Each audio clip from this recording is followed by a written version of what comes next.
നമസ്കാരം. ആർഎസ്എസിന്റെ 100ാം വാർഷിക ആഘോഷങ്ങൾ നടക്കുന്ന ഈ അവസരത്തിൽ ആർഎസ്എസിന് രാജ്യത്തിന്റെ സ്വാതന്ത്ര്യ സമരവുമായി എന്താണ് ബന്ധം എന്ന ചോദ്യം പല കോണുകളിൽ നിന്ന് ഉയർന്നു വരികയാണ്. ആ ചോദ്യമൊക്കെ അവിടെ നിൽക്കട്ടെ, നമുക്കറിയാം എന്ത് ബന്ധമാണ് ഉള്ളതെന്ന്. രാഷ്ട്രത്തിന്റെ സ്വാതന്ത്ര്യ സമര കാലത്ത് ആർഎസ്എസ് വഹിച്ച പങ്ക് എന്ന് പറയുന്നത് രാജ്യത്തിന്റെ അങ്ങും ഇങ്ങും സ്വാതന്ത്ര്യ സമര സേനാനികളെ ഒറ്റുകൊടുക്കുക, അതേപോലെ തന്നെ സ്വാതന്ത്ര്യ സമരത്തെ ഒറ്റുകൊടുക്കുക, അങ്ങനെ ഹീനമായ പ്രവൃത്തികൾ നടത്തിയ ഒരു സംഘടനയാണ് ആർഎസ്എസ് എന്ന് പറയുന്നത്.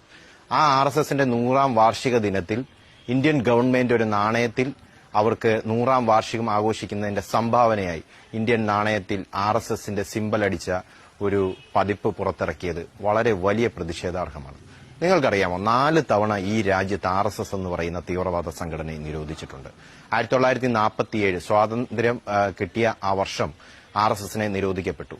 രണ്ടാമത് 1948 ഗാന്ധി വധത്തെ തുടർന്ന് രാജ്യം കണ്ട ഏറ്റവും വലിയ ഹിന്ദു നേതാവിനെ, അതായത് ഹിന്ദുക്കളെല്ലാം വളരെ ആരാധനയോടുകൂടി നോക്കിക്കണ്ട ഒരു നേതാവിനെ, ഹിന്ദുവിനപ്പുറം ഈ രാജ്യത്തെ മുഴുവൻ ജനങ്ങളും തന്റെ നേതാവ് എന്ന് വിളിച്ചിരുന്ന മഹാത്മാഗാന്ധിയെ കൊന്ന ഒരു സംഘടന എന്ന രീതിയിൽ 1948 ഈ സംഘടന നിരോധിക്കപ്പെട്ടു. 1977 അടിയന്തരാവസ്ഥ കാലത്ത് ആർഎസ്എസ് നിരോധിക്കപ്പെട്ടിട്ടുണ്ട്.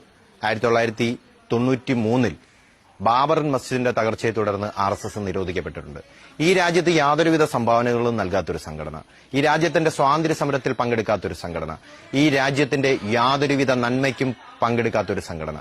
നിങ്ങൾ കാര്യം ആലോചിക്കേണ്ടത്, ഈ രാജ്യത്ത് സംഘർഷങ്ങളും വർഗീയ സംഘർഷങ്ങളും മാത്രം സംഭാവന ചെയ്ത ഒരു സംഘടനയെ ഇന്ത്യൻ ഗവൺമെന്റ് അംഗീകരിക്കേണ്ട എന്താവശ്യമാണ് ഉള്ളത് എന്നുള്ളത് നമ്മൾ ഈ കാലത്ത് ചർച്ച ചെയ്യപ്പെടേണ്ടതാണ്. ചരിത്രങ്ങളെല്ലാം അട്ടിമറിക്കപ്പെടുകയാണ്. പുതിയ തലമുറ ഈ ചരിത്രങ്ങളൊന്നും അറിയാൻ പറ്റാത്ത രീതിയിൽ എല്ലാ സോഷ്യൽ മീഡിയ പ്ലാറ്റ്ഫോമുകളിലും ആ ചരിത്രങ്ങൾ ഇല്ലാതാക്കുകയാണ്. ഇന്ന് ഗാന്ധി ജയന്തിയാണ്.